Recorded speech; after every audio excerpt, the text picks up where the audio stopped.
एक बार फिर आपका हार्दिक स्वागत। कक्षा 10 की आज गणित विषय में हम 10वीं प्रश्नावली जो वृत्त पे आधारित है उसको लेंगे। इसके पहले वीडियो में हम ले चुके थे 4 सवाल, इसके 10.2 के 4 सवाल हम ले चुके थे। तो हम 10.2 के आज लेंगे 5वें। 10.2 के कहाँ से लेंगे? 5वें सवाल से लेंगे आज हम। 10.2 के पहले उसके आगे से। अब देखो 10.2 का 5वां सवाल क्या है। इसमें कह रहा है कि स्पर्श बिंदु से स्पर्श रेखा पर खींचा गया लंब वृत्त के केंद्र से होकर जाता है।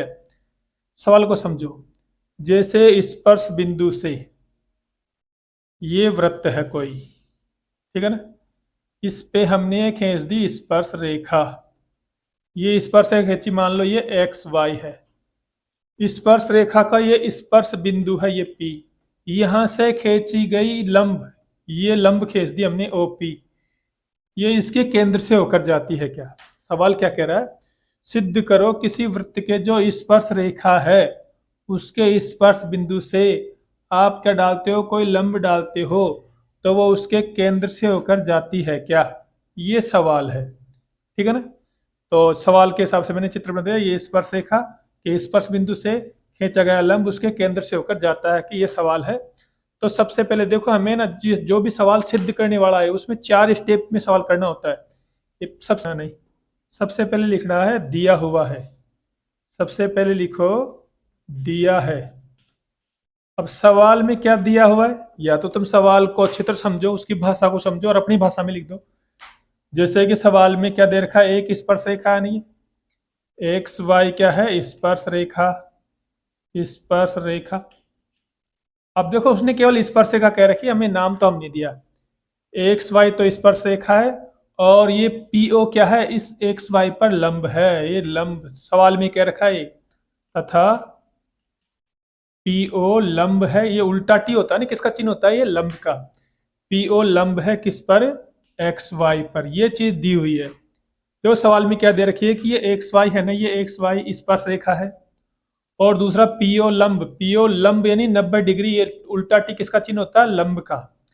तो ये पीओ जो है 90 डिग्री का कोण बना रहा है किस पर, एक्स वाई पर। पीओ लंब एक्स वाई दिया हुआ है। उसके बाद में देखो हमें सिद्ध करना लिखना है। सिद्ध करना है, सिद्ध करना है। क्या सिद्ध करना है हमें ये सिद्ध करना है कि ये जो स्पर्श रेखा से जा रही है ना, ये लंब, ये केंद्र से होकर जाता है। तो आप ऐसा काम करो, इसमें सवाल ही उतार दो ऐसे कैसे ही, क्योंकि सवाल में पूरा यही बात कह रखी है क्या सिद्ध करना है।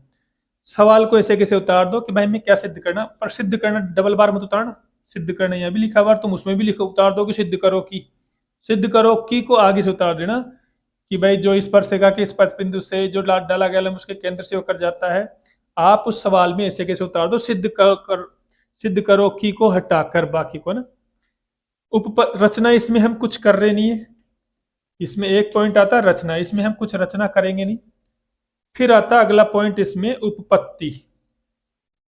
उपपत्ति, उपपत्ति। अब ये होता है मेन सवाल, ठीक है ना। यहां से शुरू होता है आपका जो हल। देखो सवाल में दे क्या रखा है, ये दे रखा है एक्स वाई स्पर्श रेखा है। एक्स वाई क्या है, एक स्पर्श रेखा है। एक्स वाई स्पर्श रेखा है। दूसरी बात ओपी क्या है, ये सवाल में लिखा हुआ है। ये ओपी या पीओ जो भी है ना, ओपी लंब है किस पर, एक्स वाई पर। देखो सवाल में दे रखा है एक्स वाई तो स्पर्श रेखा है, ओपी लंब है, ये सवाल में दे रखा है, ऐसे कैसे उतार दिया। अब इस सवाल को आगे हम करें, आगे हल करें, इससे पहले कुछ एक चीज मैं आपको बता दूं। देखो वो सवाल से जुड़ी है लेकिन अलग से बता रहा हूं। देखो इसमें ये समझिए, जैसे कोई वृत्त होता है तो वृत्त में ये क्या है बताओ, ये है स्पर्श रेखा। स्पर्श रेखा, ये क्या है, त्रिज्या। और ये क्या बन गया, इस पे 90 डिग्री का कोण यानी कि लंब। 90 डिग्री के कोण को ही क्या कहते हैं, लंब। तो देखो किसी वृत्त में अगर एक त्रिज्या है और एक स्पर्श रेखा है तो निश्चित दोनों के बीच में क्या होगा, 90 डिग्री का कोण होगा, यानी वो लंब होगी। तीन चीज में से दो चीज कोई सी भी हो, तीसरी अपने आप हो जाएगी। स्पर्श रेखा लंब है, मान लो तुमसे कह दे कि एक स्पर्श रेखा दे रखी है और उस पर एक लाइन क्या है, लंब है, तो बताओ वो क्या होगी, त्रिज्या होगी। कोई त्रिज्या है, उस पर एक रेखा है ना लंब है, तो वो बताओ वो रेखा क्या होगी, स्पर्श रेखा होगी। तो आपको कोई सी भी तीन पॉइंट, ये तीनों हमेशा साथ में रहेंगे। अगर तुम्हें स्पर्श रेखा और लंब कह दिया ना तो तीसरा पॉइंट त्रिज्या होगा उसमें, त्रिज्या और लंब कह दिया ना तो तीसरा पॉइंट स्पर्श रेखा होगा उसमें, स्पर्श रेखा और त्रिज्या कह दिया तो तीसरा पॉइंट क्या होगा, लंब। यानी ये तीनों अपने आप साथ में रहेंगे। दो चीज कह दिया तो तीसरी अपने आप सिद्ध हो जाएगी। आप दो चीज सिद्ध कर दो कि स्पर्श रेखा लंब है तो निश्चित है तीसरा पॉइंट त्रिज्या ही होगा, क्योंकि एक नियम है, त्रिज्या व स्पर्श रेखा एक दूसरे पर क्या होते हैं, लंब होते हैं।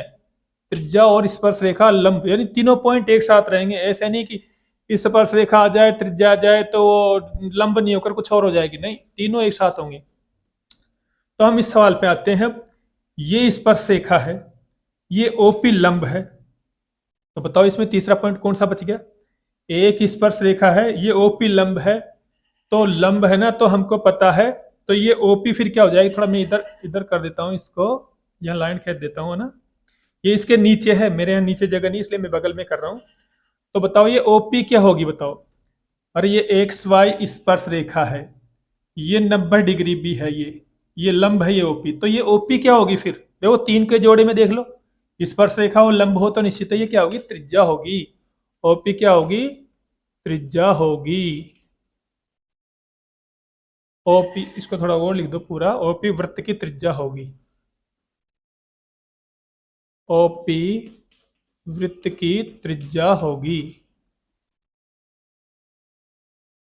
ओपी वृत्त की त्रिज्या होगी। अब ओपी वृत्त की त्रिज्या है, ठीक है ना, ओपी वृत्त की त्रिज्या है, या ये बात आपने कैसे कह दी भाई, उसका नियम तो बताना पड़ेगा ना। उसका नियम होता है किसी वृत्त की त्रिज्या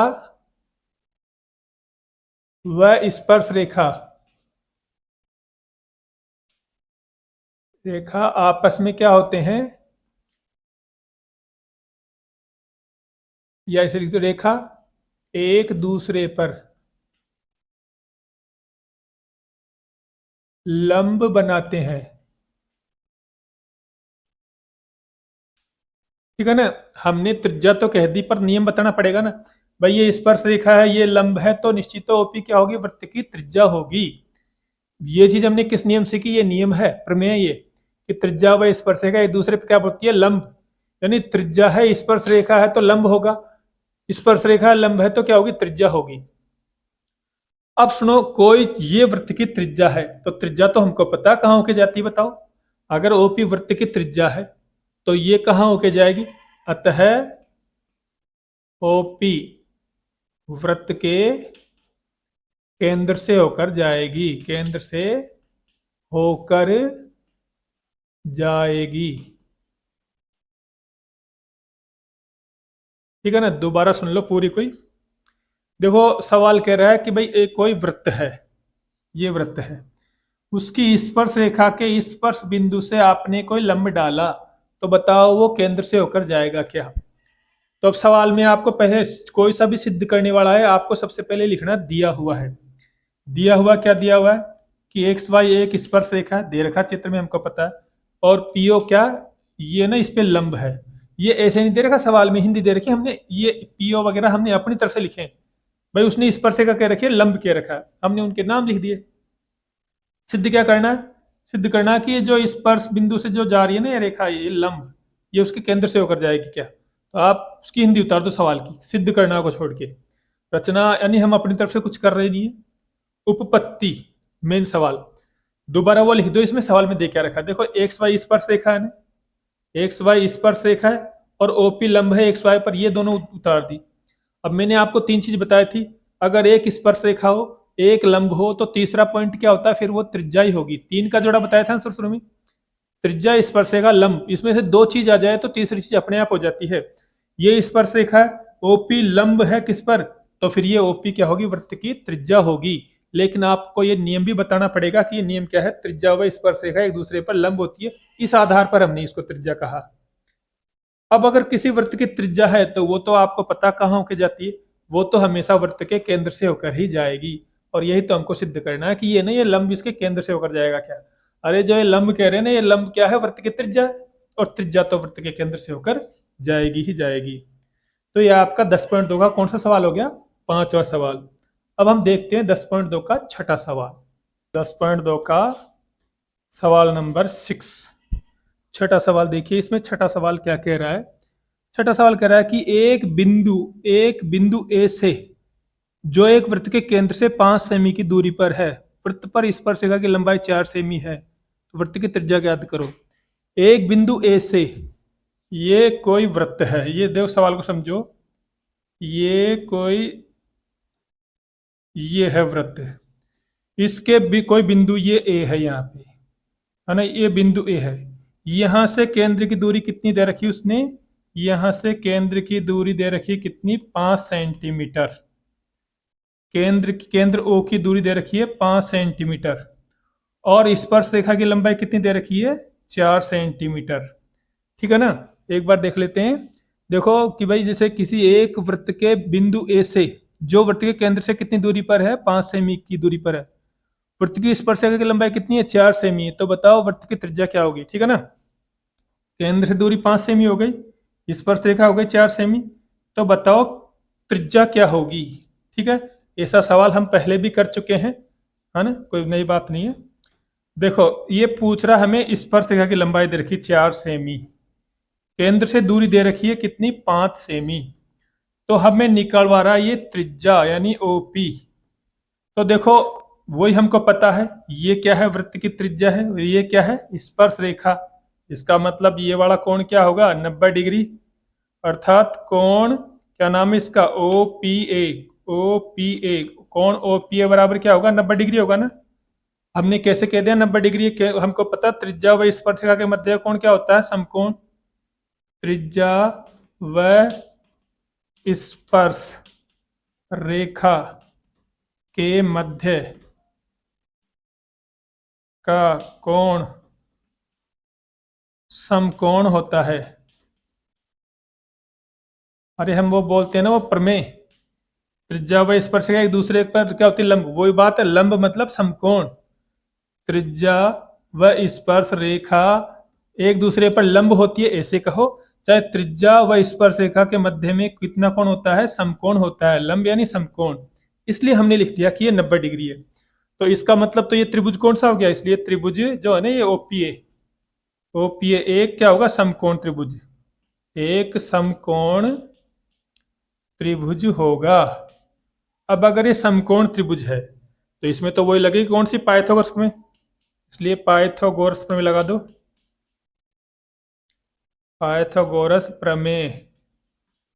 हम प्रमेय के हिसाब से हम क्या करते हैं, देखो जो भुजा पूछे उसका स्क्वायर तो आगे रखो। क्या पूछ रहा है ये, त्रिज्या मतलब ओपी, ओपी का स्क्वायर तो आगे है ना। फिर मैंने बताया अब आप बड़ी भुजा का स्क्वायर कहाँ रख दिया करो, आगे, बड़ी भुजा यानी 5, 5 का नाम क्या है, ओ ए, ओ ए का स्क्वायर। फिर इसमें छोटी भुजा क्या, 4, 4 का नाम क्या है, ए पी का स्क्वायर। अब बताओ कर्ण दे रखा पूछ रहा है, अरे 90 डिग्री के सामने का क्या होता है, कर्ण होता है, 90 डिग्री के सामने का कर्ण होता है, 90 डिग्री के सामने का कर्ण, तो कर्ण तो दे रखा है। मैंने बताया कर्ण दे रखा हो तो हम क्या लगाते हैं, माइनस का चिन्ह। अब थोड़ा मैं इधर कर देता हूं, देखो ओपी का स्क्वायर, ओपी का स्क्वायर बराबर देखो ओ ए कितना है इसमें, 5, बड़ी भुजा का स्क्वायर 5 का स्क्वायर माइनस छोटी भुजा यानी 4 का स्क्वायर। 5 का स्क्वायर तो हमको पता 25 होता है, 4 का स्क्वायर 16, 5 गुणा 5, 4 गुणा 4, 25 में 16 गए तो कितने बच गए, 9। अब ये ओपी का जो स्क्वायर था इसको हटाकर उधर ले जाए तो अंडर रूट हो गया ना, अंडर रूट 9 का अंडर रूट मतलब कितना होता है, 3 सेंटीमीटर। तो त्रिज्या कितनी आ गई, ओपी त्रिज्या ही तो है, त्रिज्या आ जाएगी आपके 30 सेंटीमीटर। ये हो गया इसका उत्तर। ऐसा सवाल हम पहले भी कर चुके हैं। देखो त्रिज्या और स्पर्श रेखा एक दूसरे पर क्या बनाती है, समकोण यानी लंब होती है, तो ये लंब यानी 90 डिग्री है ना, तो इसका मतलब ये त्रिभुज क्या हो गया, समकोण त्रिभुज। और अगर ये समकोण त्रिभुज है तो समकोण त्रिभुज में कौन सी प्रमेय लगती है, पाइथागोरस प्रमेय ना। पाइथागोरस प्रमेय का मतलब क्या होता है, कर्ण स्क्वायर बराबर लंब स्क्वायर प्लस आधार स्क्वायर, और उसके 2-3 तरीके से वो लिखते हैं उसको, हमको उसको छोड़ो, हमको तो नाम लिख देना, तुम तो जो भुजा निकालनी उसको आगे लिख दिया करो। ठीक, बड़ी भुजा का स्क्वायर, फिर आगे, फिर उसके पीछे छोटी भुजा का स्क्वायर। अब ये प्लस लगाए माइनस, अरे कर्ण दे रखा है 90 डिग्री सामने कर्ण, कर्ण दे रखा है तो माइनस, और नहीं दे रखा हो तो प्लस, सीधी बात है। प्रमेय क्या है क्या नहीं है भूल जाओ। अब इसके मान रख दो, ओपी का स्क्वायर तो ये है, ओ ए का मान बड़ी भुजा का स्क्वायर 5, छोटी भुजा का स्क्वायर 4, 5 का स्क्वायर 25, 4 का स्क्वायर 16, 9 बच गए, 9 का वर्गमूल निकालेंगे तो कितना 3 सेंटीमीटर। तो ये आपके 10.2 का छठा सवाल। ठीक है, अब हम लेते हैं 10.2 का कौन सा सवाल, सातवां सवाल। 10.2 का लेते हैं हम सातवां सवाल। सातवां सवाल क्या देखें, देखो सातवां सवाल दे रखा है इसमें, दो सकेंद्रीय वृत्तों की त्रिज्याएं 5 सेमी व 3 सेमी है। दो सकेंद्रीय वृत्त है इसमें, देखो सकेंद्रीय वृत्त क्या होते हैं, ऐसे दो वृत्त जिनका केंद्र एक ही होता है, जैसे ये वृत्त है एक और ये दूसरा भी वृत्त है, दो वृत्त दे रखे, दोनों का केंद्र क्या है, एक ही है।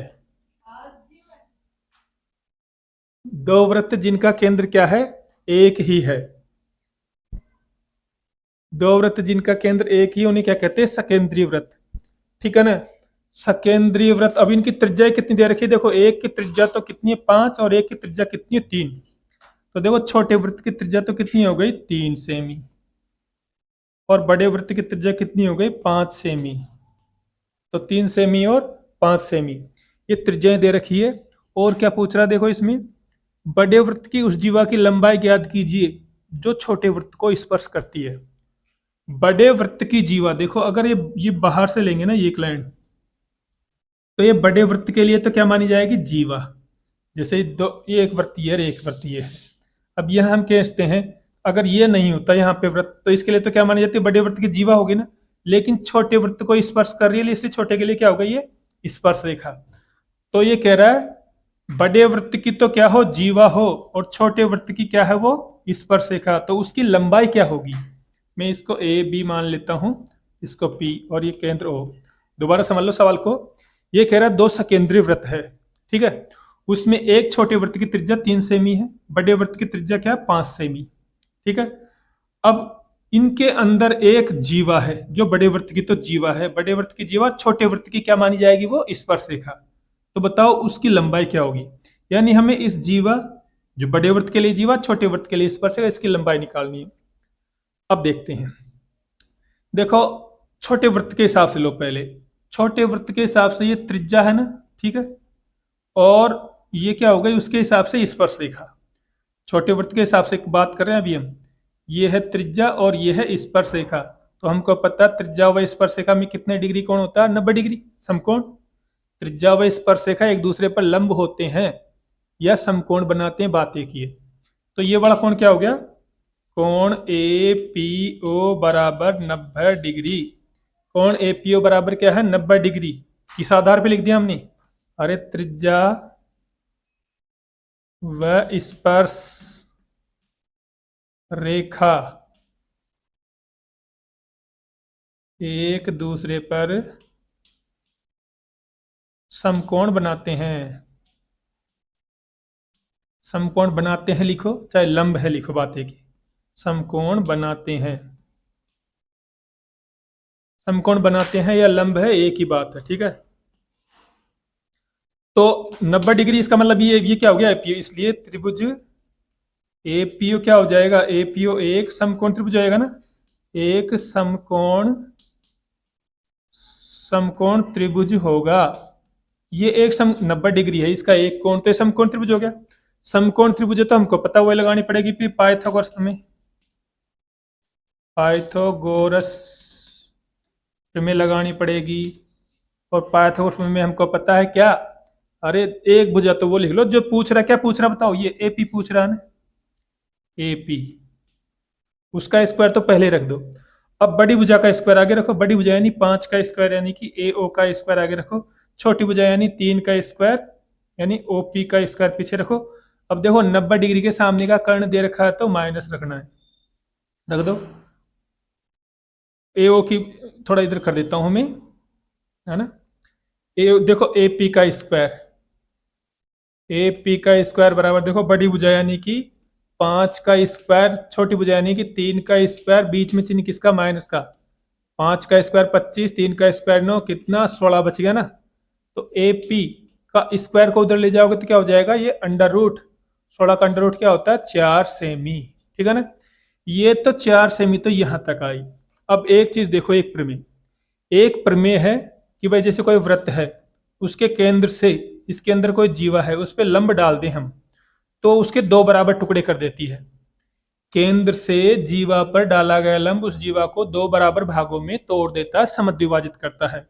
मतलब ये 10 होती ना, तो ये टुकड़े कितने हो जाते, 5 5। ये पूरी भुजा 10 होती, ये ए बी और ये पी, पूरी भुजा 10 होती तो ये टुकड़े कितने हो जाते, 5 5। इसका मतलब ये भी हुआ कि जो ये ए बी भुजा है ना, ए बी भुजा, बताओ इस ए पी की तुलना में क्या होगी, ये पूरी भुजा इसकी तुलना में दुगुनी होगी ना। ए बी का मान किसका दुगुना होगा, 5 का। अरे 10 भुजा पूरी, तो इस 5 की तुलना में तो दुगुनी होगी।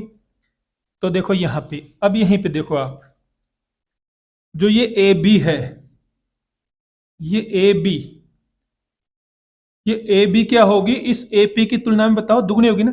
अरे केंद्र से ये जीवा पर क्या डल रहा है, लंब, तो ये लंब क्या कर रहा है, इस ए बी के 2 बराबर टुकड़े कर रहा है। यानी ये वाला हिस्सा और ये वाला हिस्सा क्या है, बराबर। या इसको हम यो भी समझ सकते हैं, ये पूरी भुजा इस अकेले की तुलना में कितनी होगी, दुगुनी होगी। तो देखो ये जो है ना ए बी का मान ही तो पूछ रहा है वो, ये ए बी भुजा है ना, इस ए पी की तुलना में क्या है, दुगुनी है किसकी, ए पी की। ए बी भुजा ए पी की तुलना में दुगुनी है, तो ये हमको पता है। तो 2 की जगह 2 रख दो, एपी का मान कितना है, एपी का मान कितना, 4। अब ये कारण भी बता दो तुमने, ये इसे क्यों लिखा, इसका कारण भी बताना पड़ेगा। वही कह दो, केंद्र से जीवा पर डाला गया लंब जीवा को समद्विभाजित करता है, जीवा को समद्विभाजित करता है। ठीक है ना, ये कारण बता दें, डायरेक्ट हम नहीं लिखेंगे कि भाई ये दुगनी क्यों हुई, ये तो बताना पड़ेगा ना। केंद्र से जीवा पर डाला गया लंब उस जीवा को क्या करता है, समद्विभाजित। ये केंद्र से जो लंब डल रहा है ना, वो इस जीवा को क्या कर रहा है, समद्विभाजित कर रहा है। केंद्र से जीवा पर डाला गया लंब उस जीवा को क्या करता है, समद्विभाजित करता है। थे केंद्र से जीवा पर, ये केंद्र से जीवा पर जो लंब डलता है वो उस जीवा को क्या करता है, समद्विभाजित करता है, 2 बराबर टुकड़े करता है। ये वाला टुकड़ा और ये वाला टुकड़ा बराबर है। इसका मतलब है ये पूरी भुजा इस भुजा की तुलना में दुगनी हो जाएगी ना। अरे 4 है, ये पूरी भुजा क्या है, 8। अगर ये 4 तो पूरी भुजा क्या हो जाएगी, ये भी तो 4 ही होगी ना, 8। तो 8 इस 4 की तुलना में दुगुना ही होगा, यानी ये पूरी भुजा ए बी इस ए पी की तुलना में दुगुनी होगी। तो उसका कारण हमने बता दिया, केंद्र से। ऐसा क्यों होता है, केंद्र से जीवा पर जो लंब डालेंगे ना, डाला गया लंब उस जीवा को क्या करता है, समद्विभाजित करता है। तो 2 की जगह 2 रख दिया। एपी का मान कितना आ चुका हमारे, एपी का मान 4 आ गया, यानी कि 8 सेंटीमीटर इसका उत्तर आ जाएगा। एक बार और देखिए 7वां सवाल देखो, 2 सकेंद्रीय वृत्त कह रहा है, ये 2 सकेंद्रीय वृत्त हैं। सकेंद्रीय मतलब ऐसे 2 वृत्त जिनके केंद्र एक ही हो, है ना। वो कह रहा है छोटे की त्रिज्या है 3, बड़े की त्रिज्या है 5। अब इन पर एक जीवा है इसके अंदर, जो बड़े वृत्त के लिए तो वो जीवा है, छोटे वृत्त के लिए क्या है, वो स्पर्श रेखा। तो इस स्पर्श रेखा की या जीवा की लंबाई क्या होगी बताओ। तो देखो पहले तो हम क्या करेंगे, इसमें जो ये भुजा है ना, ये निकालेंगे, तीसरी भुजा त्रिभुज में ये अब चूंकि ये 90 डिग्री है इसमें, देखो ये त्रिज्या है, छोटे वृत्त के लिए त्रिज्या है, और ये क्या है, स्पर्श रेखा। तो त्रिज्या व स्पर्श रेखा एक दूसरे पर क्या बनाते हैं, समकोण, यानी 90 डिग्री बनाते हैं। अब ये 90 डिग्री है तो मतलब ये क्या हो गया, समकोण त्रिभुज। समकोण त्रिभुज तो हम कौन सी प्रमेय लगाते हैं, पाइथागोरस प्रमेय। पाइथागोरस प्रमेय के हिसाब से हम एपी का मान निकालेंगे, जो हमें नहीं दे रखा। तो वो किस निकालते हैं, बड़ी भुजा का स्क्वायर आगे रखते हैं, छोटी भुजा का स्क्वायर पीछे। कर्ण दे रखा तो माइनस, कर्ण पूछे तो प्लस। तो बड़ी भुजा 5 का स्क्वायर, छोटी भुजा 3 का स्क्वायर, 25 में हो गया तो 16, 16 का 4। तो यानी कि ये 4 आ गई। अब वो सवाल में क्या कह रहा है, इस स्पर्श रेखा की लंबाई निकालो भाई, पूरी कितनी, ये 4 है तो पूरी लंबाई कितनी होगी। अरे 4 तो ये भी 4, यानी टोटल मिला के 8। लेकिन डायरेक्ट नहीं लिखेंगे, लिखेंगे कैसे, हमको पता केंद्र से जीवा पर डाला गया लंब क्या करता है, उसको समद्विभाजित करता है, मतलब उसके दो बराबर टुकड़े करता है। इसके दो टुकड़े बराबर कर दिए, इसका मतलब ये 4 है तो ये भी क्या होगी, 4 होगी ना। तो ये टोटल कितनी होगी फिर, ये टोटल लंबाई इस एपी में जो मान है उसकी तुलना में क्या हो जाएगी, दुगुनी। अरे टोटल 8 होगी ना, तो ये 8 का मान क्या होगा, इस 4 का दुगुना होगा। तो ये जो ए बी का मान है, जो ये ए बी है, ये इस ए पी की तुलना में क्या होगी, ए बी का मान ए पी की तुलना में क्या हो जाएगा, दुगना हो जाएगा। अर्थात हम इसमें ए पी की जगह ए पी रख देंगे 4 और 2 की जगह 2 रख देंगे, तो फिर गुणा करेंगे तो 4 दूना 8 हो जाएगा। ये इसका उत्तर आ जाएगा आपके। ठीक है, ये सवाल हुआ आपके 2.7 का, वो 10.2 का 7वां। अब हम लेते हैं कौन सा सवाल, 10.2 का कौन सा, वो 7वां क्या, 8वां सवाल।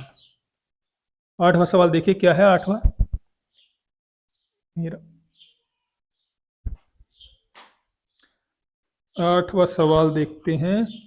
अब 8वां सवाल क्या कह रहा है, देखो देखो, एक वृत्त के परिगत एक चतुर्भुज एबीसीडी खिंचा हुआ है। एक वृत्त के परिगत एक चतुर्भुज दे रखा है, इसे देखो, जैसे ये चतुर्भुज है ना। एक वृत्त के परिगत चतुर्भुज, यानी चतुर्भुज उसके परिगत यानी बाहर की ओर है, ये वृत्त है। वृत्त के परिगत मतलब बाहर की ओर क्या दे रखा है, एक चतुर्भुज। ये चतुर्भुज उसके बाहर है, ठीक है ना। इसको मैं ए बी सी और डी, ठीक है ना, ऐसे लिखा हुआ है। इसके अलावा और पॉइंट क्या दे रखे हैं, पी क्यू आर एस, ये पी, ये क्यू, ये आर और ये, ऐसे परिगत चतुर्भुज दे रखा है। इतना ही कह रखा है कि ऐसा चतुर्भुज है। तो सिद्ध करना है कि भाई A B plus C D बराबर A D plus B C. तो देखो दिया हुआ में तो क्या लिखोगे आप, दिया हुआ में तो कुछ नहीं लिखना, यही दिया है में तो लिख दो ए बी सी डी क्या है, एक ए बी सी डी एक परिगत चतुर्भुज है, परिगत चतुर्भुज है। दिया हुआ में तो इतना ही दे रखा है कि ये ए बी सी डी है ना, एक परिगत मतलब वृत्त के बाहर का चतुर्भुज है ना। और सिद्ध क्या करना है, सिद्ध जो करना है वो किताब में दे रखा है, हमें अपना दिमाग कुछ नहीं लगाना। सवाल में दे रखा, क्या नाम, सवाल में क्या दे रखा, A B plus C D, A B plus C D बराबर है किसके, A B plus C D बराबर है A D plus B C के, A D plus B C के। ये हमें सिद्ध करना है, रचना हमें करनी नहीं है। तो अब आ जाते हैं किस पे, उपपत्ति पे। उपपत्ति, अब उत्पत्ति में एक नियम लिखते हैं। देखो एक नियम होता है, हमने पहले भी पढ़ा है। जैसे ये वृत्त है, इसके बाहर किसी बिंदु से इस पर खींची गई स्पर्श रेखाएं दो होती है ना, हमने दो पढ़ रखी है। इन स्पर्श रेखाओं की लंबाई क्या होती है बताओ, इन स्पर्श रेखाओं की लंबाई होती है बराबर। हमने पहले पढ़ा है, किसी वृत्त के बाहर किसी एक बिंदु से उस वृत्त पर खींची गई स्पर्श रेखाओं की लंबाई आपस में क्या होती है, बराबर होती है। ये वाली दोनों बराबर है। तो इस प्रमेय के हिसाब से देखो, उस प्रमेय के हिसाब से समझो, ये वृत्त के बाहर का बिंदु हो गया, तो ये वाली स्पर्श रेखा इस पे हो गई, ये वाली स्पर्श रेखा इस पे हो गई, तो ये दोनों क्या होगी बताओ, बराबर होगी ना। पी बी और बी क्यू क्या होगी, बराबर। ऐसे ये वृत्त के बाहर का बिंदु है, उस पे ये स्पर्श रेखा है, ये स्पर्श रेखा है, तो ये दोनों भी क्या होगी, बराबर। यानी सी क्यू और सी आर भी क्या होगी, बराबर। ऐसे ही डी भी वृत्त के बाहर का बिंदु है, इस पर से ये स्पर्श रेखा और ये स्पर्श रेखा हुई, तो ये सी आर और डी आर व डी एस भी बराबर होगी। ऐसे ये बिंदु ए, इस वृत्त पर क्या है, ये स्पर्श रेखा, ये स्पर्श रेखा, तो ये दोनों भी क्या होगी, बराबर। ठीक है ना, तो ये ध्यान रखना। तो ये नियम हम पहले लिखेंगे, फिर उसके बाद लिखेंगे वृत्त के बाहर, बाहर स्थित बिंदु से, स्थित बिंदु से, अब मैं थोड़ा उधर लिख लेता हूं, इसको उधर ले लेता हूं, इधर जगह कम है। इसके आगे, वृत्त के बाहर स्थित बिंदु से वृत्त पर खींची गई रेखा, खींची गई, जो वृत्त के बाहर स्थित बिंदु से वृत्त पर खींची गई स्पर्श रेखाएं, स्पर्श रेखाएं लंबाई में बराबर होती हैं, लंबाई में बराबर होती है। दोबारा समझिए, वृत्त के बाहर स्थित बिंदु से वृत्त पर खींची गई स्पर्श रेखाएं लंबाई में क्या होती है, बराबर। ये बात बतानी पड़ेगी। तो अब देखो, तो बताओ, ये बताओ पीबी किसके बराबर है। पीबी भुजा बराबर है किसके, पीबी किसके, बीक्यू के बराबर होगी ना। पीबी बराबर होगी, या बीपी कर दो कुछ भी, बीपी बराबर हो गई बीक्यू के। ये वाली भुजा इसके बराबर होगी ना इस नियम के हिसाब से। अरे वृत्त के बाहर किसी बिंदु से जो स्पर्श रेखाएं हम खींचेंगे वो लंबाई में आपस में क्या होगी, बराबर। ये वाली भुजा इसके बराबर होगी ना। इसी प्रकार से देखो, तो बीपी बराबर हो गई बीक्यू के। इसी प्रकार ये सी आर बराबर होगी किसके, सी क्यू के। सी आर बराबर होगी किसके, सी क्यू के। ये जो सी आर है ना, ये सी आर ये किसके बराबर है, सी क्यू के। इसी प्रकार से ये डी आर किसके बराबर है, डी एस के। डी आर बराबर है किसके, डी एस के। इसी प्रकार से देखो ये डी, ये ना एपी, एपी बराबर है, देखो BP C D BP C R, D R बराबर डी एस, डी आर बराबर डी एस। और देखो एपी, एपी ये एपी बराबर है किसके, ए एस के। एपी बराबर है किसके, ए एस के। तो ये चारों पॉइंट हमने लिख दिए। भाई हमको पता किसी वृत्त के बाहर किसी बिंदु से हम स्पर्श रेखाएं खींचेंगे तो उनकी लंबाइयां क्या होगी, बराबर होगी ना। उनकी लंबाइयां बराबर होगी, ठीक है। तो ये दोनों भुजा बराबर है, लिख दिया हमने शुरू में। तो बीपी बराबर बी क्यू, फिर ये दोनों भी लंबाइयां बराबर, लिख दिया क्या नाम, सी आर बराबर सी क्यू, ये लिख दिया। ऐसे ये दोनों भी बराबर लिख दिया, क्या नाम से हमने, डी आर बराबर डी एस, डी आर बराबर डी एस। ये दोनों लंबाइयां भी बराबर है, लिख दिया हमने ए पी बराबर ए एस, ठीक है ना। ऐसे लिख दिया हमने बराबर। अब एक चीज मैं आपको बता दूं, इसमें आप ध्यान एक चीज रखना, ऐसे बराबर तो आप लिख रहे हो, ये वाली इसके बराबर, ये वाली इसके बराबर, ये वाली इसके बराबर लिख दोगे, लेकिन इसमें एक चीज ध्यान रखना, इसमें ये ध्यान रखना कि P और R एक साइड आए। देखो मैंने लिखा है इसमें P और R एक साइड है, और ये S और Q वो एक अलग साइड आए। इस चीज का ध्यान ऐसे रखना, S और Q एक तरफ रहे, R और P एक तरफ रहे, क्योंकि आगे जोड़ने में जोड़ा बनाना पड़ेगा, तो जोड़ा बनाने में आसानी होगी। उल्टा सुल्टा कर दोगे तो मामला गड़बड़ हो जाएगा। तो इस चीज का ध्यान रखना कि एक साइड में R और P एक तरफ आए, S और Q एक तरफ आए। देखो मेरे इसमें देख लो, R और P एक तरफ है, S और Q दूसरी तरफ है।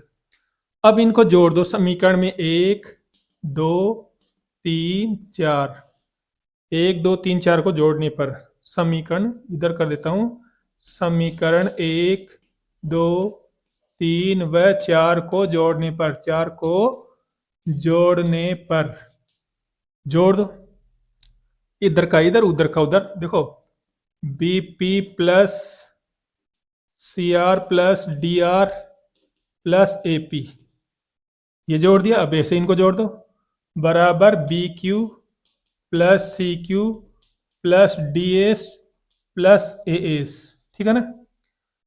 अब एक चीज देखो, ये पी, अब जो एक पी पी को एक साथ लिया, ये पी वाला ने, ये पी, इनको एक साथ रख दो, A P plus B P, ठीक। ये आर वाले को एक साथ रख दो, C R plus D R, बराबर, इसमें तो पहले से क्यू वाला एक साथ है, B Q plus C Q, S वाला एक साथ है, D S plus A S. तो इस प्रकार से जोड़ा बना दो कि ये पी वाले एक साथ आ जाए, आर आर वाले एक साथ आ जाए, क्यू क्यू वाले एक साथ आ जाए, एस एस वाले एक साथ आए। अब देखो ए पी बी पी को हम क्या कह सकते हैं, ए पी और बी पी को, ये दो टुकड़े हैं, इनको जोड़ेंगे तो एक टुकड़े का नाम क्या होगा, ए बी। इस पूरे को हम ए बी कह सकते हैं कि नहीं कह सकते। ये पूरी भुजा ए पी और बी पी है, इस पूरी को हम क्या कह सकते हैं, ए बी। या तुम ऐसे समझो, इसमें जो डबल बार आ रहा है उसको छोड़ दो, इस जोड़े में जो संख्या डबल बार आ रही है उसको छोड़ देना। ए पी बी पी में डबल बार क्या आ रही है, पी, पी छोड़ दो, plus C R D R में डबल बार क्या आ रही है बताओ, सी आर डी आर में डबल बार आ रही है कौन, आर, तो आर को छोड़ दो। बी क्यू सी क्यू में डबल बार क्या आ रही है बताओ, क्यू आ रही है, तो क्यू को छोड़ दो। डी एस ए एस में डबल बार क्या आ रही है बताओ, एस, तो एस को छोड़ दो, क्या हो जाएगी ए डी। और यही हमें सिद्ध करना है। दोबारा समझ लो, पहले सवाल में ये तो दिया हुआ लिखना, सवाल में जो दे रखा है एबीसीडी एक परिघ चतुर्भुज, ये सवाल में लिखा हुआ है ऐसे। सिद्ध क्या करना, ये भी सवाल में लिखा हुआ, ये दोनों चीजें सवाल में लिखी हुई है। दिया हुआ सिद्ध करना। उपपत्ति में हमको एक नियम लिखना पड़ेगा शुरू में कि भाई वृत्त के बाहर किसी बिंदु से जो स्पर्श रेखाएं खींचते हैं ना, वो लंबाई में क्या होती है, बराबर होती है। ये वाली दोनों बराबर, ये वाली दोनों बराबर, ये वाली दोनों बराबर, ये वाली दोनों बराबर। तो उस नियम के हिसाब से हम क्या लिख देंगे, बीपी बराबर सी क्यू, उसी के लिख दिया ना। उसी के हिसाब से सी आर बराबर सी क्यू, सी आर बराबर सी क्यू। उसी के हिसाब से डी आर बराबर डी एस, डी आर बराबर डी एस। उसी नियम के हिसाब से हमने ए पी बराबर ए एस, ए पी बराबर ए एस। मैंने बताया इसमें ध्यान क्या रखना आपको, ऐसा ध्यान रखना कि इसमें आर और पी एक साइड आए, आर और पी इधर की साइड आगे, एस और क्यू दूसरी साइड चले जाए, है ना। ए बी सी डी तो कोई दिक्कत नहीं, सभी में आएंगे, लेकिन आर पी एक साइड, एस क्यू एक तरफ, ताकि जोड़े बनाने में दिक्कत नहीं हो। लिख दिया, समीकरण 1 2 3 4 डाल देना इनको, और फिर जोड़ दो इनको, दाएं साइड के दाएं जोड़ दो, बाएं साइड के बाएं जोड़ दो। इन सबको जोड़ दिया, ये रहा, इन सबको जोड़ दिया, वो रहा। अब इनको थोड़ा ऐसे जमा लेना कि जो इसमें एक जैसे एक साथ आ जाए, जैसे बी पी के साथ ही पी वाले एक साथ आ जाएं, आर वाले एक साथ आ जाएं, क्यू वाले एक साथ आ जाएं, एस वाले एक साथ आ जाएं, ताकि जोड़े बाद में हटाने में दिक्कत नहीं होगी। अब इसमें जो चीज डबल बार है उसको छोड़ दो। बीपी एपी में डबल बार क्या, पी, उसको पी को छोड़ दिया, ए बी रह गया। सी आर डी आर में डबल बार क्या रहा, आर, तो आर को छोड़ दो, क्या बन गया C D. B Q C Q में डबल बार क्या आ रहा है, क्यू, तो क्यू को छोड़ दो, क्या बच गया B C. D S S में डबल बार क्या आ रहा है, एस, तो एस को छोड़ दो, क्या बच गया ए डी। और यही हमें सिद्ध करना है, ठीक है ना। और कुछ नहीं है, ये चारों, ये इसके बराबर, ये इसके बराबर, ये इसके बराबर, ये इसके, ऐसे लिख दो। लिखने के बाद जोड़ दो, और जोड़ने के बाद छोड़ दो, आपका उत्तर आ जाएगा। तो ये सवाल था कौन सा, आपका 8वां सवाल। सवाल नंबर में एक चित्र दे रखा है, एक चित्र दे रखा है ऐसे, जैसे कि ये चित्र है, इसमें दे रखा है, इस पे दो स्पर्श रेखा है, ये एक्स और वाई। इसके नीचे एक समांतर स्पर्श रेखा है, एक्स डैश वाई डैश, ये समांतर स्पर्श रेखा है इसके दोनों, है ना। और ये दोनों जो एक्स वाई है, ये एक्स एक्स, ये तो वाई, और ये वाई डैश है, ये दोनों अब एक रेखा ऐसी है जो दोनों इन समांतर रेखाओं को काट रही है। जैसे कि यहाँ से एक रेखा डाल देता हूं मैं, ये रेखा है, ये इसको ए और इस बी बिंदु पे छू रही है ना, और ये यहाँ पे सी है, और ये इसका व्यास है, केंद्र ओ है, ठीक है ना, ऐसा दे रखा है।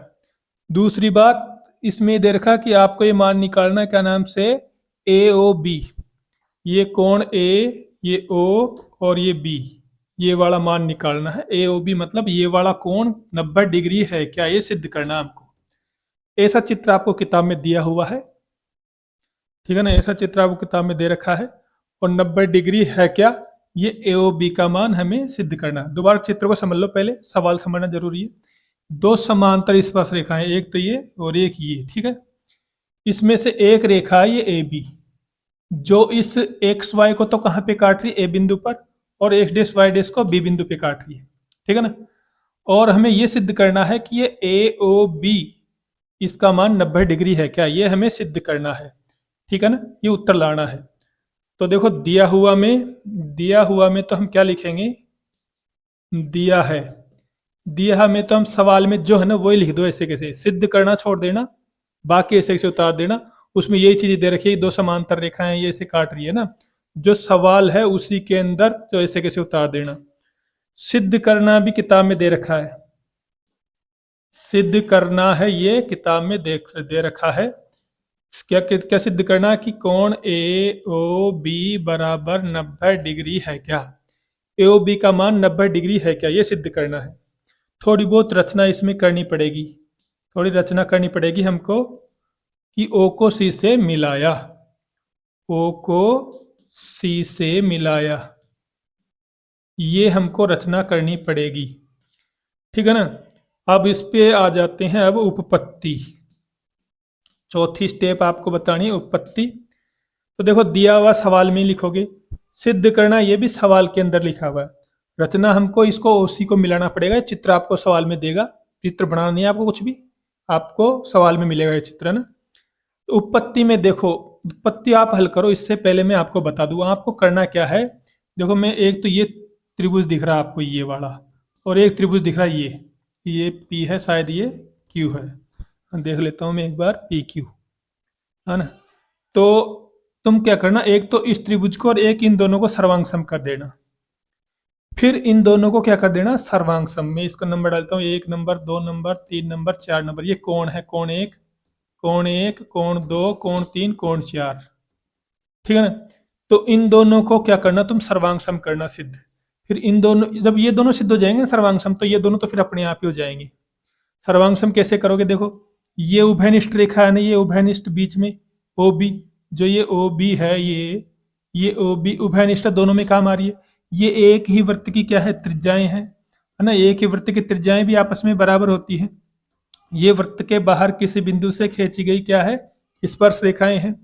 वृत्त के बाहर किसी बिंदु से खींची गई स्पर्श रेखाएं हैं ये, तो स्पर्श रेखाएं बराबर होती है। वृत्त के बाहर किसी बिंदु से खींची गई स्पर्श रेखाएं लंबाई में क्या होती है, बराबर। ये हमने पहले ही देख लिया। ये बीच की भुजा उभयनिष्ठ है, ये एक ही वृत्त की क्या है, त्रिज्याएं हैं। तो इस प्रकार से इन दोनों को हम सर्वांग सम कर देंगे। जब ये दोनों सर्वांग सम है, ये दोनों सर्वांग सम है, तो ये दोनों भी क्या हो जाएंगे, सर्वांग सम। तो अब कैसे करते हो, देखो त्रिभुज, इसका नाम लिखो त्रिभुज, त्रिभुज ओ क्यू बी व त्रिभुज O C B, O Q B व ओ सी बी, ये दोनों त्रिभुज। अब इन दोनों त्रिभुजों को आप सर्वांग सम कैसे करोगे, देखो इन दोनों त्रिभुजों को सर्वांग सम कैसे करोगे। देखो मैंने बताया ओ सी और ओ क्यू बराबर है, क्यों बताओ, ओ सी भुजा और ओ क्यू भुजा, ओ सी भुजा और ओ क्यू भुजा बराबर है, क्यों, क्यों मानी हमने, क्योंकि ये एक ही वृत्त की त्रिज्याएं हैं, एक ही वृत्त की त्रिज्याएं, एक ही वृत्त की त्रिज्याएं हैं। देखो इन दोनों को हमने बराबर क्यों माना, क्योंकि ये एक ही वृत्त की त्रिज्याएं, मैं थोड़ा इधर कर देता हूं, जगह नहीं है। ये दोनों हमने बराबर मानी, एक ही वृत्त की त्रिज्याएं। ये देखो ओ बी बराबर ओ बी बराबर है किसकी, ओ बी के, क्यों, उभयनिष्ठ, उभयनिष्ठ है ये भुजा ओ बी बराबर ओ बी, क्यों मानेंगे, क्योंकि उभयनिष्ठ। और ये वाली ओ बी और ओ बी, ये क्यू बी और बी सी, क्यू बी भुजा बराबर है किसके, क्यू बी भुजा सी बी के। क्योंकि देखो वृत्त के किसी बाहर बिंदु से स्पर्श रेखा खींचते हैं ना हम किसी वृत्त पे, तो उनकी लंबाई क्या होती है, बराबर होती है। वृत्त के बाहर, बाहर बिंदु से खींची स्पर्श रेखाएं, स्पर्श रेखाएं, वृत्त के किसी बाहर बिंदु से आप स्पर्श रेखाएं खींचोगे ना, तो उनकी लंबाई बराबर होती है, निश्चित है इसमें आपको। तो देखो ये दोनों त्रिभुज सर्वांग सम हो गए कि नहीं हुए, दोबारा देख लो क्यों हो गए। देखो अरे ये वाली दोनों भुजा बराबर ओ सी और ओ बी ओ क्यू बराबर होगी, ओ सी और ओ क्यू बराबर क्यों होंगे, क्योंकि ये एक ही वृत्त की त्रिज्याएं हैं। ये ओ बी बराबर ओ बी होगा, क्यों, क्योंकि ये उभयनिष्ठ है। ये ना क्यू बी और सी बी, ये दोनों बराबर होंगी क्योंकि वृत्त के बाहर बिंदु से खींची गई स्पर्शिकाएं लंबाई में क्या होती है, बराबर। तो इस आधार पे दोनों त्रिभुज क्या हो गए, इस आधार पे कह देंगे त्रिभुज, क्या नाम है इसका, ओ क्यू बी, त्रिभुज ओ क्यू बी सर्वांग सम है त्रिभुज, इसका नाम क्या है, ओ क्यू बी का ओ सी बी, ओ सी बी, ये दोनों त्रिभुज क्या हो गए, सर्वांग सम हो गए। अब सर्वांग सम त्रिभुज के सभी कोण बराबर होते हैं ना, हमको सबसे मतलब नहीं है, एक और दो तो आपस में बराबर हो गए ना, इसका ये वाला कोण एक कोण बराबर, कोण एक बराबर कोण दो। जब ये दोनों कोण बराबर है क्योंकि ये दोनों सर्वांग सम, इसी प्रकार देखो जब ये दोनों त्रिभुज सर्वांग सम है तो ये दोनों त्रिभुज भी अपने आप ही हो जाएंगे सर्वांग सम। इसी प्रकार त्रिभुज क्या नाम है, ओ पी ए, त्रिभुज ओ पी ए भी सर्वांग सम होगा, कौन से त्रिभुज के, ओ पी ए के सर्वांग सम हो जाएगा ओ सी ए, त्रिभुज ओ सी ए। तो इसको डायरेक्ट लिख दो, इसको सिद्ध करने की जरूरत नहीं है कि कौन क्या भुजा बराबर है। जब ये बराबर सिद्ध सर्वांग सम सिद्ध कर दिया तो ये तो अपने आप ही हो जाएगा। अब ये दोनों त्रिभुज सर्वांग सम, तो इसके भी सभी कोण बराबर है, सबसे मतलब नहीं है। ये 3 और 4 क्या है, कोण 3 बराबर है कोण 4 के, ठीक है ना। अब एक बात बताओ, इस 1 2 3 4 इन सभी कोणों का योग कितना होगा? देखो एक रेखा पर बने सभी कोणों का योग कितना होता है? 180 होता है। कोण 1 प्लस कोण 2 प्लस कोण 3 प्लस कोण 4 सभी का योग बराबर होता है 180। ये कौन से नियम से कह रहे हो? रैखिक कोण, रैखिक कोण होता है ना। अब सभी का योग कितना? 180। लेकिन हमको ये भी पता है कि कोण 1 और 2 क्या है? बराबर है। कोण 3 और 4 बराबर है। चाहे तुम 3 को 2 बार लिख दो, इन दोनों में से किसी को भी 2 बार लिख दो। अब लिखने में तो हम 1 को भी 2 बार लिख सकते हैं, 2 को भी 2 बार लिख सकते हैं, लेकिन देखो हमें कौन से लेने, हमें सिद्ध कौन से करने? ये 2 नंबर वाला और 3 नंबर वाला, कोण 2 और कोण 3 को सिद्ध करना है। तो डबल बार तुम केवल 2 को और 3 को ही लिखना, 1 को और 4 को मत लिखना। तो कोण 1 किसके बराबर है बताओ? 2 के। तो कोण 1 की जगह मैंने क्या लिख दिया? 2। 2 को तो 2 ही रहने दो। बताओ 3 को चेंज मत करना, क्योंकि 3 तो हमको लाना है ना। इस 3 को और 2 को चेंज मत करना, 3 तो 3 है ही। बताओ 4 किसके बराबर है? 4 किसके बराबर है? कोण 3 के। ठीक है ना, बराबर 180। अब कोण 2 कितनी बार आ गया बताओ? 1 और 1 2 बार। कोण 2 कितनी बार आ गया? 2 बार। ऐसे कोण 3 कितनी बार आ रहा है? कोण 3 भी तो 2 बार आ रहा है। कोण 3 भी कितनी बार आ रहा है? 2 बार। कोण 2 2 बार आ गया, कोण 3 कितनी बार आ गया? 2 बार, बराबर 180। इन दोनों में कॉमन क्या रहा बताओ? अरे 2 का भाग जा रहा ना, इसमें भी इसमें भी, तो 2 कॉमन ले लिया हमने। 2 का भाग दो, 2 से 2 कट गया ना, तो क्या बच गया? कोण 2। फिर 2 का भाग इसमें, 2 से 2 कट गया, क्या बच गया? कोण 3, बराबर 180। तो अब इस 2 से 180 कट जाएगा, 2 का भाग दो, 2 एकम 2, 2 नाम 18, यानी कि 90। तो कोण 2 प्लस कोण 3 बराबर क्या हो गया? 90 डिग्री। अब बताओ कोण 2 और 3 को हम क्या नाम दे सकते हैं? कोण 2 और 3 को हम क्या कह सकते हैं? ए ओ बी। कोण ए ओ बी बराबर 90 डिग्री। और यही तो हमको सिद्ध करना है, यही तो सवाल में सिद्ध करना था, ए ओ बी बराबर 90 डिग्री है क्या। देखो एक बार समझो, दिया हुआ तो तुम सवाल उतार देना ऐसे कैसे, सिद्ध करना को छोड़ के ना। सिद्ध क्या करना ये भी सवाल में दे रखा है, ज़्यादा दिमाग नहीं लगाना। रचना क्या करनी है? ओ को सी से मिला दो, क्योंकि चित्र तो ऐसा है तुम्हें मिलेगा, इसे ओ को सी से मिला देना। उत्पत्ति में तुम्हें क्या करना? देखो इन दोनों को सर्वांगसम करना है। ये दोनों सर्वांगसम हो जाएंगे तो ये दोनों तो फिर अपने आप हो जाएंगे। तो देखो ये वाली भुजा, ये वाली ओ सी और ओ क्यू बराबर है, क्योंकि एक ही वृत्त की त्रिज्या है। ये ओ बी बराबर है, ओ बी बराबर ओ बी, क्योंकि उभयनिष्ठ है। और ये देखो बी क्यू, क्यू बी और सी बी, ओ ये क्या? क्यू बी और सी बी। क्यू बी और सी बी क्यों बराबर है? क्योंकि वृत्त के बाहर किसी बिंदु से खींची गई स्पर्श रेखाएं क्या होती है? लंबाई में बराबर। वृत्त के बाहर किसी बिंदु से खींची गई स्पर्श रेखाएं है ये, इसलिए बराबर होगी।